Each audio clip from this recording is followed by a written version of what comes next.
Hello students, स्वागत है आपका पीसी स्टडी पॉइंट पर।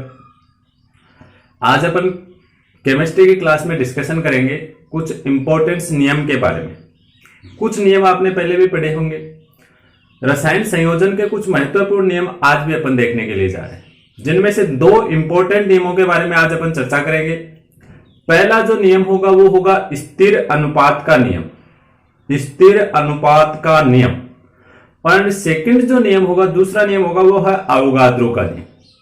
दोनों ही बहुत ही इंपॉर्टेंट नियम है और आगे चल करके आपके लिए बहुत ही ज्यादा यूजफुल होने वाले हैं। तो ध्यान से देखिए दोनों नियमों को। स्थिर अनुपात का नियम क्या कहता है और अवोगाद्रो का नियम क्या कहता है। तो चलिए स्टार्ट करते हैं आज की क्लास।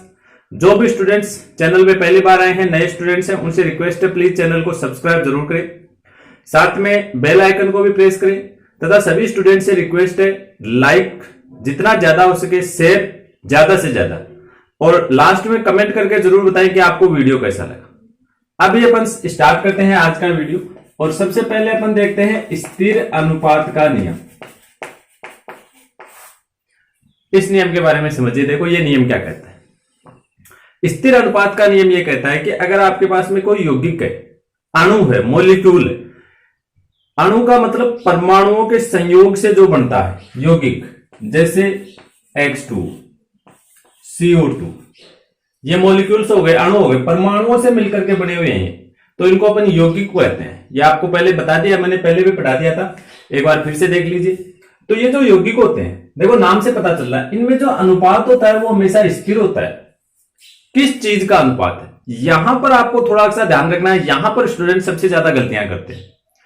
किस चीज का अनुपात स्थिर रहता है? परमाणुओं की संख्या का अनुपात नहीं, परमाणुओं के द्रव्यमानों का अनुपात। यह चीज आपको ध्यान में रखनी है। किसी भी यौगिक में उपस्थित सभी तत्वों के द्रव्यमानों का अनुपात, द्रव्यमानों का अनुपात सदैव स्थिर होता है।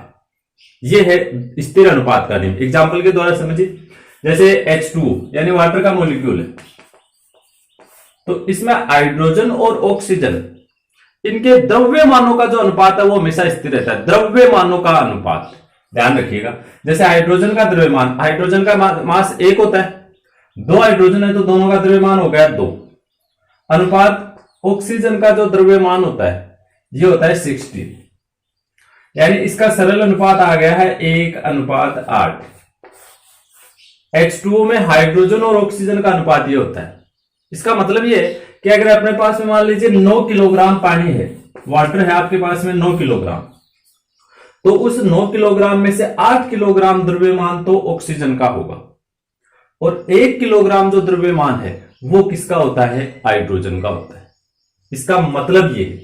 तो H2O को एक बार आप फिर से ध्यान से देख लीजिए। यहां पर अपन देखो परमाणुओं की संख्या का अनुपात नहीं बता रहे। संख्या का अनुपात तो जैसे हाइड्रोजन के 2 है और ऑक्सीजन का 1, तो 2:1 होगा। तो ध्यान रखिए, आपको कभी भी ये वाला अनुपात नहीं बताना है स्थिर अनुपात के नियम में। इस चीज का विशेष रूप से ध्यान रखेंगे। स्थिर अनुपात के नियम में परमाणुओं के या तत्वों के द्रव्यमानों का जो अनुपात होता है वो हमेशा कैसा रहता है? स्थिर रहता है। दूसरा एग्जाम्पल आप कार्बन डाइऑक्साइड से समझ सकते हैं। कार्बन डाइऑक्साइड में देखिए 2 तत्व हैं, कार्बन और ऑक्सीजन। कार्बन अनुपात ऑक्सीजन, दोनों के द्रव्यमान का अनुपात हमेशा स्थिर रहेगा, फिक्स रहेगा।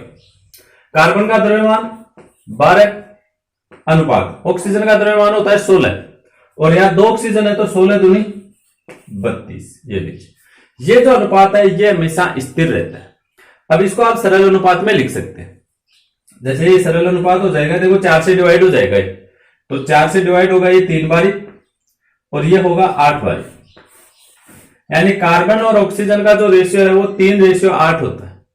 इट मीन्स अगर अपने पास में 11 ग्राम कार्बन डाइऑक्साइड है, 11 ग्राम कार्बन डाइऑक्साइड है, तो 11 ग्राम में से 8 ग्राम मास जो है, 8 ग्राम द्रव्यमान ऑक्सीजन का होता है, एंड ओनली 3 ग्राम, केवल 3 ग्राम जो मास है वो कार्बन का होता है। इसका मतलब ये। तो ये तो था पहला जो नियम है स्थिर अनुपात का नियम। बहुत ही बढ़िया नियम है, इंपॉर्टेंट नियम है, आपको हमेशा ध्यान रखना है। गलती आप ये करते हैं कि ये वाला अनुपात बताते हैं, तो ये आपको कभी नहीं बताना है। आपको हमेशा द्रव्यमानों का अनुपात बताना है कि किसी भी यौगिक में उपस्थित समस्त तत्वों के द्रव्यमानों का अनुपात सदैव स्थिर रहता है, फिक्स रहता है। तो ये तो हो गया अपना आज का पहला नियम। आज का जो सेकंड नियम है वो है अवोगाद्रो का नियम। तो चलिए दूसरा नियम देखते हैं, अवोगाद्रो का नियम। ये वाला नियम आपको कैसा लगा, समझ में आया या नहीं आया, प्लीज कमेंट करके जरूर बताइए।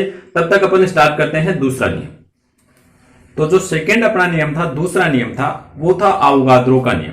उसके बारे में समझिए, देखिए क्या है वो। ये नियम जो है वो केवल गैसों के लिए। जैसे मान लीजिए अपने पास में ये कुछ सिलेंडर है, जैसे एक सिलेंडर है ये ए, ये कोई दूसरा सिलेंडर है बी, ठीक है, और ये मान लीजिए कोई तीसरा सिलेंडर है सी। ये 3 सिलेंडर है और तीनों सिलेंडरों में मान लो 3 अलग अलग गैसें भरी हुई है। इसमें मान लीजिए नाइट्रोजन गैस है, यहां पर कार्बन डाइऑक्साइड गैस है और यहां पर मान लीजिए ऑक्सीजन गैस है। ये तीनों सिलेंडरों में 3 अलग अलग गैसें भरी हुई।